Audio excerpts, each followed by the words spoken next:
नमस्कार दोस्तों, dream space channel पर आप सभी का स्वागत है। दोस्तों, साइंस और टेक्नोलॉजी, स्पेस से जुड़ी हर तरह की खबरों को जानने के लिए आप हमारे चैनल क्या को होगा सब्सक्राइब। बिग बैंग का स्रोत, वैज्ञानिकों ने बताया सच। आखिरी सितारा धीरे धीरे ठंडा और फीका हो जाएगा। इसके गुजरने के साथ ब्रह्मांड एक बार फिर शून्य हो जाएगा, बिना प्रकाश या जीवन या अर्थ के। हाल ही में बीबीसी श्रृंखला यूनिवर्स में भौतिक विज्ञानी ब्रायन कॉक्स ने कुछ ऐसी ही चेतावनी दी। उस अंतिम तारे का लुप्त होना केवल एक अनंत लंबे अंधेरे युग की शुरुआत होगी। अनंत सभी पदार्थ राक्षसी ब्लैक होल में समा जाएंगे, जो बदले में प्रकाश की सबसे धुंधली चमक में लुप्त हो जाएंगे। अंतरिक्ष का विस्तार तब तक होगा जब तक कि वह मंद प्रकाश भी इस संपर्क की सीमा से परे फैल न जाए। गतिविधि बंद हो जाएगी या ऐसा होगा अजीब तरह से। कुछ ब्रह्मांड विज्ञानी मानते हैं कि पूर्व ठंडा अंधेरा खाली ब्रह्मांड जैसा हमारे सुदूर भविष्य में निहित है, हमारे अपने बिग बैंग का स्रोत हो सकता है, पहला पदार्थ। लेकिन इससे पहले कि हम उस तक पहुँचे, आइए देखें कि भौतिक पदार्थ सबसे पहले कैसे आया। यदि हम परमाणुओं या अणुओं से बने स्थित पदार्थ की उत्पत्ति की व्याख्या करना चाहते हैं तो निश्चित रूप से बिग बैंग के आसपास ऐसा कुछ नहीं था, न ही सैकड़ों हजारों वर्षों के बाद। शब्द की किसी भी परिचित अर्थ में वास्तव में कोई सामग्री नहीं।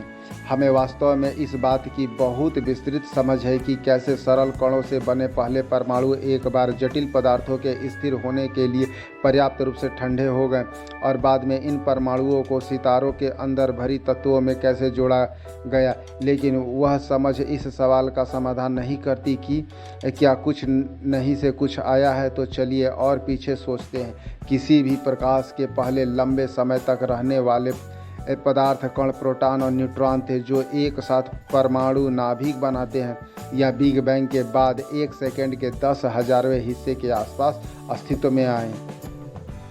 उस बिंदु से पहले शब्द के किसी भी परिचित अर्थ में वास्तव में कोई सामग्री नहीं थी। लेकिन भौतिक हमें समय रेखा के पीछे की ओर देखने ने देती है। भौतिक प्रक्रियाओं के लिए जो किसी भी स्थिर पदार्थ से पहले होती है, यह हमें तथाकथित भव्य एकीकृत युग में ले जाता है।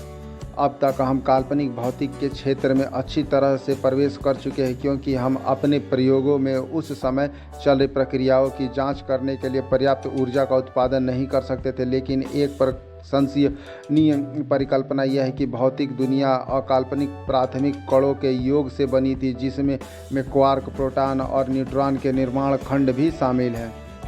वास्तविक भौतिकी के बजाय गणितीय विचित्रता की तरह लगभग समान मात्रा में पदार्थों और एंटी मैटर दोनों थे। हालांकि जब वे मिलते थे तो पदार्थ और एंटी मैटर ऊर्जा के एक फ्लैश में नष्ट हो जाते थे, जिसका अर्थ है कि ये कण लगातार बनाए और नष्ट किए गए थे। लेकिन ये कण सबसे पहले कैसे अस्तित्व में आए? क्वांटम फील्ड थ्योरी हमें बताती है कि एक वैक्यूम भी ऊर्जा के उतार चढ़ाव के रूप में भौतिक गतिविधि से भरा होता है। ये उतार चढ़ाव कणों को बाहर निकालने में मदद कर सकते हैं, जो केवल कुछ ही समय बाद गायब हो जाते हैं। यह वास्तविक भौतिकी के बजाय गणितीय विचित्रता की तरह लग सकता है, लेकिन ऐसे कणों को अनगिनत प्रयोगों में देखा गया है। स्पेस टाइम वैक्यूम स्टेट लगातार कणों के निर्माण और नष्ट होने के साथ उभर रहा है। जाहिरा तौर पर कुछ भी नहीं, लेकिन शायद यह सब वास्तव में हमें बताता है कि क्वांटम वैक्यूम कुछ नहीं बल्कि कुछ है। दार्शनिक डेविड अल्बर्ट ने बिग बैंग के उन दावों की जोरदार आलोचना की है जो इस तरह से कुछ नहीं से कुछ पाने का वादा करते हैं। मान लीजिए हम पूछते हैं स्पेस टाइम स्वयं कहाँ से उत्पन्न हुआ, तब हम घड़ी को और भी पीछे घुमा सकते हैं। वास्तव में प्राचीन प्लेग युग में ब्रह्मांड के इतिहास में इतने पहले की अवधि की भौतिकी के हमारे सर्वोच्च सिद्धांत टूट जाते। यह युग बिग बैंग के बाद 1 सेकंड के खरबों के 10 लाखवें हिस्से का केवल 10 लाखवां हिस्सा हुआ। इस बिंदु पर अंतरिक्ष और समय स्वयं क्वांटम उतार चढ़ाव के अधीन हो गए। भौतिक विज्ञानी आमतौर पर क्वांटम यांत्रिकी के साथ अलग से काम करते हैं, जो कणों के सूक्ष्म जगत को नियंत्रित करता है, और सामान्य सापेक्षता के साथ, जो बड़े ब्रह्मांडीय पैमानों पर लागू होता है। लेकिन प्लेग युग को सही मायने में समझने के लिए हमें क्वांटम गुरुत्व के एक पूर्ण सिद्धांत की आवश्यकता है, जो दोनों को मिला दे। हमारे पास अभी भी क्वांटम गुरुत्व का एक आदर्श सिद्धांत नहीं है, लेकिन प्रयास है, जैसे स्टिंग सिद्धांत और लूप क्वांटम गुरुत्व। इन प्रयासों में सामान्य स्थान और समय को आमतौर पर एक गहरे समुद्र की तरह पर लहरों की तरह आकस्मिक रूप से देखा जा सकता है।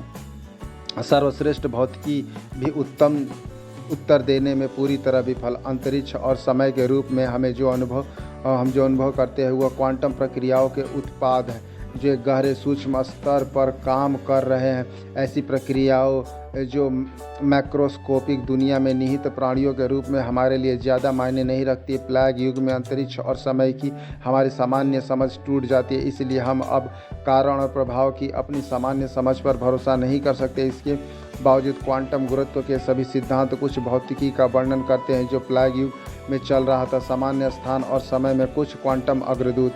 लेकिन यह आया कहाँ से? भले ही कार्यकरण किसी भी सामान्य तरीके से लागू न हो, फिर भी प्लेग युग ब्रह्मांड के एक घटक को दूसरे के संदर्भ में समझाना संभव हो सकता है। दुर्भाग्य से अब तक हमारी सर्वश्रेष्ठ भौतिकी भी उत्तर देने में पूरी तरह विफल है। जब तक हम सब कुछ के सिद्धांत की दिशा में आगे नहीं बढ़ जाते, हम कोई निश्चित उत्तर नहीं दे पाएंगे। इस स्तर पर हम सबसे अधिक विश्वास के साथ कह सकते हैं कि भौतिकी को अब तक कुछ भी नहीं से उत्पन्न होने की कोई पुष्टि नहीं होती है।